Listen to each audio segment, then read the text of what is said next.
दोस्तों कैसे हैं, आशा करता हूँ आप सब अच्छे होंगे। मेरा नाम है सुजीत कुमार। जैसा कि आपको पता है फेसबुक, इंस्टाग्राम, यूट्यूब, एक्स सब पे अरावली अरावली अरावली छाया हुआ है। अरावली सेफ अरावली। हमें लगता है कि हमें सब चीज को जाने बिना उस निष्कर्ष पे पहुंचना उचित नहीं है। सबसे पहले हम ये जानने का कोशिश करते हैं इसकी वास्तविकता क्या है, किस मुद्दे को लेकर चर्चा बना हुआ है अरावली का। इसके बाद हम निष्कर्ष में निकालेंगे कि ये गलत है या सही है या क्या स्टेप है सरकार का, ठीक है, या आलोचना करने वाले सही हैं। सबसे पहले हम ये जानते हैं अरावली के बारे में फैक्ट। फैक्ट का मतलब है सिविल सर्विसेज एग्जामिनेशन हो, बीपीएससी एग्जामिनेशन हो या पीसीएस जो भी एग्जामिनेशन हो, एसएससी हो, बिहार टीचर का एग्जामिनेशन हो, कोई भी एग्जाम में, है ना, ये जो फैक्ट है ये आपके एग्जाम के पर्सपेक्टिव से काफी इंपॉर्टेंट है, ठीक है ना। तो हम लोग सबसे पहले इसको जानने की कोशिश करते हैं। देखिए ये अरावली श्रेणी है, ये भारत का नक्शा है। इसमें ये अरावली श्रेणी इस एरिया में आता है, ठीक है, पश्चिमी एरिया में आता है। इसमें इस अरावली के उत्तर पश्चिम में जो है ये आपको थार मरुस्थल पड़ता है, ठीक है। और इस थार मरुस्थल के बाद हम लोग इधर जो है इसके सारे सेगमेंट को मैंने लिख डाला है ताकि आसानी से आप लोग समझ सको। देखो अरावली रेंज में एरिया में जितने एरिया में है, कितने एरिया में ये भ्रमित है, इसको भी हम लोग चर्चा करेंगे। जो देखो सबसे पहले 200 करोड़ वर्ष पुराना ये क्षेत्र है ना, यानी कि भारत के सबसे प्राचीन सबसे पुराने पर्वत श्रृंखलाओं में से एक है। यानी सबसे पुराना पर्वत श्रृंखला न केवल भारत का पूरी वैश्विक लेवल पे सबसे पुराना अपभ्रंश के रूप में जाना जाता है इसको, ठीक है। ये प्रागैतिहासिक युग की बनावट है। किस युग की है? प्रागैतिहासिक युग की। क्वेश्चन पूछता भी एग्जाम में, ध्यान रखिएगा। इसका निर्माण जो है विवर्तनिक प्लेटों के टकराव से हुआ है ना। प्लेट टेक्टोनिक सिद्धांत आपने पढ़ा होगा ज्योग्राफी में, तो उसको आप पढ़िएगा, समझ में आएगा। तो विवर्तनिक प्लेटों के टकराव के कारण इसका निर्माण हुआ है। यह अत्यधिक अपरदित है। अपरदित अवशेष का मतलब होता है कि उसमें से टूट फूट के गिर जाना और बचा हुआ जो अवशेष है उसको अपरदित अवशेष कहते हैं, ठीक है। तो वही अरावली श्रेणी उसी रेंज में आता है। इसकी जो सबसे ऊंची चोटी है वो माउंट आबू पर स्थित गुरु शिखर है, ठीक है, जिसकी ऊंचाई 1722 मीटर की है। ध्यान रखिएगा अरावली की सर्वोच्च शिखर गुरु शिखर है जो माउंट आबू में है और ये 1722 मीटर की ऊंचाई है इसकी, ठीक है। ये 4 राज्यों में इसका एरिया है। गुजरात से दिल्ली तक है, जिसमें राजस्थान और हरियाणा ऑलरेडी शामिल है। इसकी लंबाई कुल लगभग 800 किलोमीटर की है, ठीक। ये जल विभाजक के रूप में काम करती है। कैसे करती है? आपको मालूम है कि पश्चिम की ओर से आने वाली मानसून और पूरब की ओर से आने वाली मानसून, है ना, ये क्या करती है? इसके जल विभाजक का काम करती है। या सिंधु नदी तंत्र की जो एरिया है, ये जो ऊंचाई है, यहां से गंगा नदी तंत्र इधर चली जाती है और सिंधु नदी तंत्र की नदियां इधर चली जाती है। इस प्रकार ये जल विभाजक का भी काम करती है, ठीक। इसके बाद इस एरिया में 22 वन्यजीव अभयारण्य हैं और 3 बाघ अभयारण्य भी हैं। इसके अलावा बाघ, तेंदुआ, भेड़िया भारतीय भेड़िया, सुस्त भालू और ग्रेट इंडियन बस्टर्ड जैसी लुप्त प्राय जो प्रजाति हैं उनके भी आवास स्थल है। यानी ये चीज मैंने जो बताया है आपको अभी इंफॉर्मेशन, ये अरावली के इंपोर्टेंस को बताया है। इसके अलावा यहाँ पे कुछ महत्वपूर्ण खनिज पदार्थ भी हैं, जैसे जस्ता, सीसा, चांदी, ग्रेनाइट, संगमरमर और टंगस्टन। ये सारे जो है इसी इलाके में पाए जाते हैं, भंडार है इसका।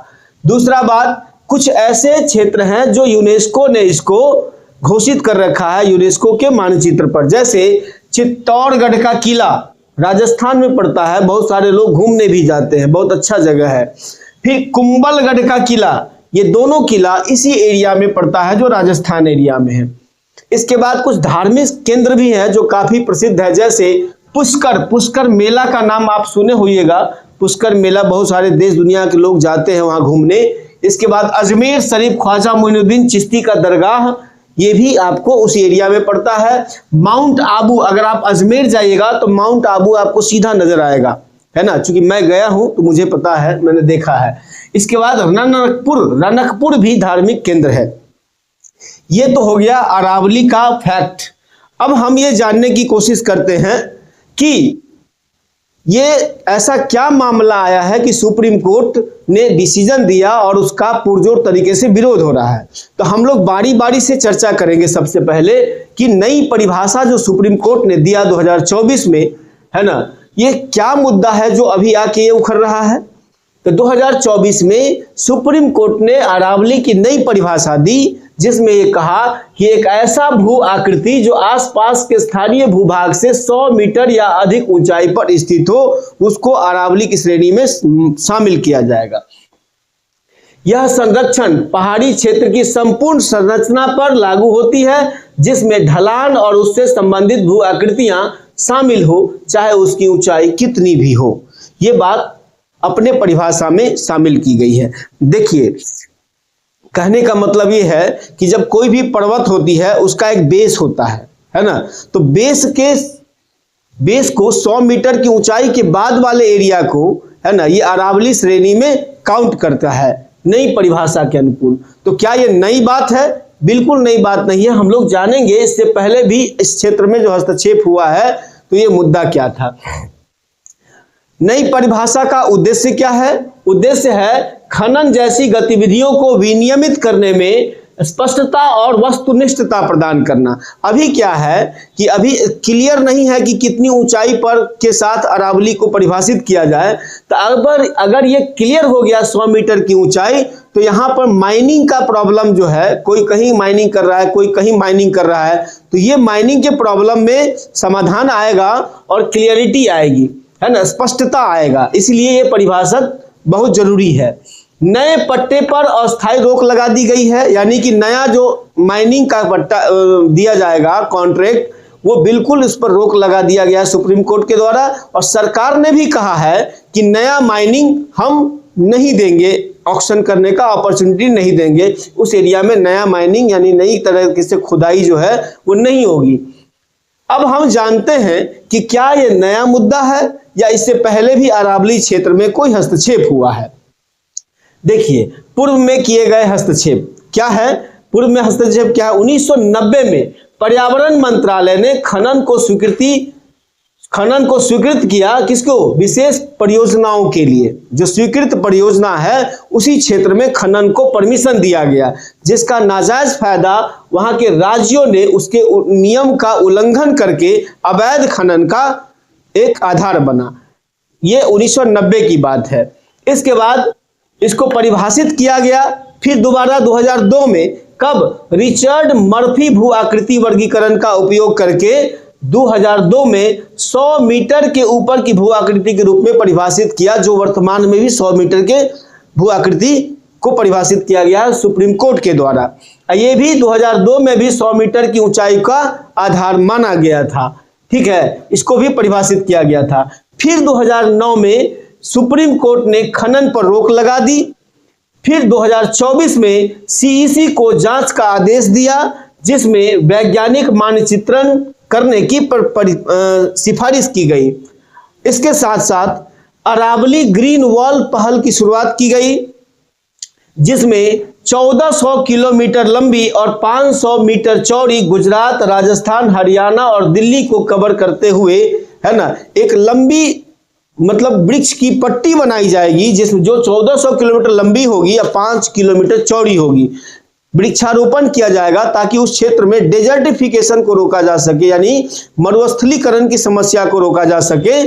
साथ ही साथ वहां के इन्वायरमेंट को बचाया जा सके और अरावली को भी सेफ किया जा सके। ठीक है, इसके बाद ये जो परिकल्पना है अरावली ग्रीन वॉल पहल, ये दरअसल अफ्रीका की महान ग्रीन वॉल से प्रेरित है।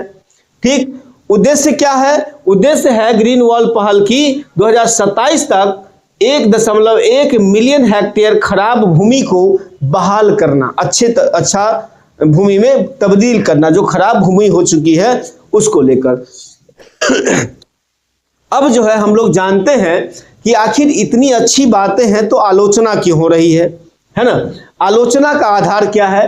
देखिए, कुछ लोग कहते हैं कि 100 मीटर की जो परिभाषा निर्धारित की गई है, ये परिभाषा अरावली की 90% से अधिक हिस्सों को बाहर करती है उसके सेफ जोन से, है ना। यानी कि माइनिंग की समस्याएं बढ़ जाएगी, है ना, जिससे दिल्ली एनसीआर के लिए प्रदूषण का खतरा बढ़ेगा। क्यों बढ़ेगा दिल्ली एनसीआर में? क्योंकि अरावली जो श्रृंखला है या प्राकृतिक प्रदूषण शोषक का काम करता है ना। दूसरा बात, ये खनन का खतरा बढ़ जाता है। मान के चलिए कि ये पहाड़ एरिया है ना, और ये जो एरिया है ये इसका निचला एरिया है। अगर यहाँ 100 मीटर से हम मानेंगे इसकी ऊंचाई, तो ये वाले एरिया में खनन चालू हो जाएगा। तो इन लोगों का कहना है कि इसके खनन से, है ना, पारिस्थितिकी खतरा बढ़ जाएगा, जल पुनर्भरण का खतरा भी उसके आसपास में आ जाएगा। क्यों?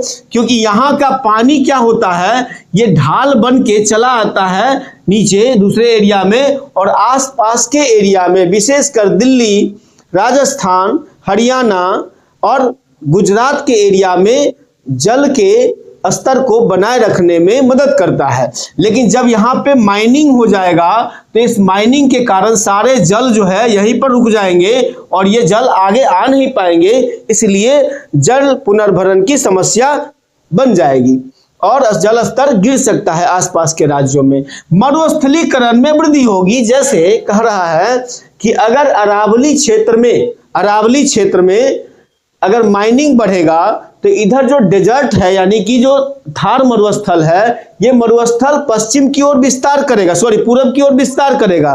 परिणाम ये होगा कि मरुस्थल का एरिया बढ़ता चला जाएगा और हमारे लिए खतरा हो जाएगा। दूसरा, जो मैनेजमेंट है, प्रबंधन संबंधी चुनौतियां भी बढ़ सकती है।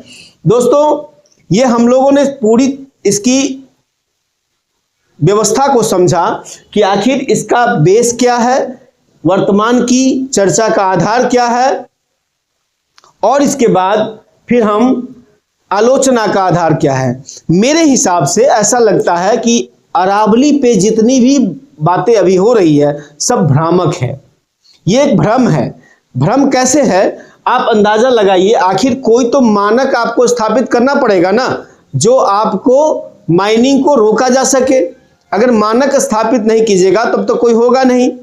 इसी प्रकार से दरअसल कुछ लोग कह ये रहे हैं कि बांग्लादेश का जो इशू है उस इशू को डाइवर्ट करने के लिए इस प्रकार के प्रोपेगेंडा को आगे बढ़ाने का काम किया जा रहा है। 2024 में जो सुप्रीम कोर्ट ने निर्देश दिए हैं वो 2025 के अंतिम में आके उठाने का मुद्दा क्या है। आखिर कोई तो ऐसा मुद्दा है जिसको ढकने की कोशिश किया जा रहा है। हमें इस बात पर गौर करना पड़ेगा और ये पूरी तरह निराधार है। कोई भी सुप्रीम कोर्ट का जो आदेश है वो अरावली को डिस्ट्रॉय करने के लिए नहीं है, नहीं सरकार का आदेश अरावली को डिस्ट्रॉय करने का है। पर्यावरण मंत्रालय धर्मेंद्र कुमार ने साफ साफ कहा है कि भैया हम अरावली क्षेत्र में कोई माइनिंग का नया आदेश नहीं देने जा रहे हैं। अकॉर्डिंग टू सुप्रीम कोर्ट वो भी कोई आदेश नहीं दे रहा है। तो इस प्रकार का भ्रम फैलाना हमारे देश में अराजकता को क्रिएट करने के बराबर है। इन सब से आप बच के रहिए। ठीक है, जय हिंद।